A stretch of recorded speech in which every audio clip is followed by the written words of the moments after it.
Formal nang binuksan ng San Carlos City Police Station ang Amputi Layag Lounge, isang pasilidad na magsisilbing lugar para sa kapulisan at komunidad.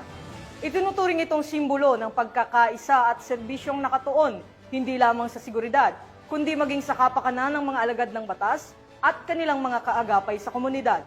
Yan ang balitang hatid ni Police Corporal Rafi Veloria. Police Arbel C. Merculio, Officer in Charge ng Pangasinan Police Provincial Office, na kumatawan kay Police Brigadier General Dindo R. Reyes, Regional Director ng PRO1, bilang panauhing pandangal at tagapagsalita sa pagbubukas at pagbabasbas ng Amputi Layag Lounge ng San Carlos City Police Station noong Agosto 15 taong kasalukuyan.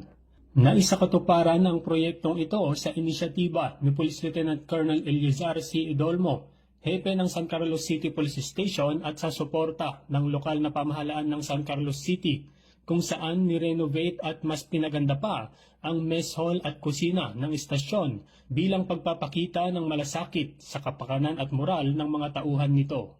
Dumalo rin sa okasyon ang mga kinatawan mula sa lokal na pamahalaan, BJMP, simbahan at mga stakeholders na patuloy na sumusuporta sa mga proyekto ng PNP. Ibinahagi naman ni Police Colonel Merculio ang mantra ng Pangasinan Police Provincial Office na ACM na nangangahulugang Action, Commitment, and Merit. Aniya, ang pagtatatag ng mas maayos na pasilidad ay patunay ng mga prinsipyong ito.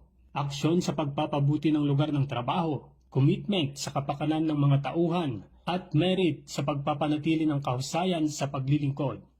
Ang Amputi Layag Lounge ay hindi lamang isang lugar ng trabaho, kundi isang simbolo ng dedikasyon sa organisasyon at sa komunidad. Nagtapos ang programa sa isang tradisyonal na budol fight na pinagsaluhan ng mga opisyal at panauhin. Higit pa sa pagkain, ito'y naging simbolo ng pagkakaisa, pagkakaibigan at diwa ng pagkakapantay-pantay. Isang paalala na sa paglilingkod sa bayan, ang kapulisan ay isang pamilya na may iisang misyon at adhikain. Mula dito sa Ilocos Region, ako ang inyong PNN correspondent, Police Corporal Rafi Veloria, alagad ng batas, tagataguyod ng Balitang Pulis.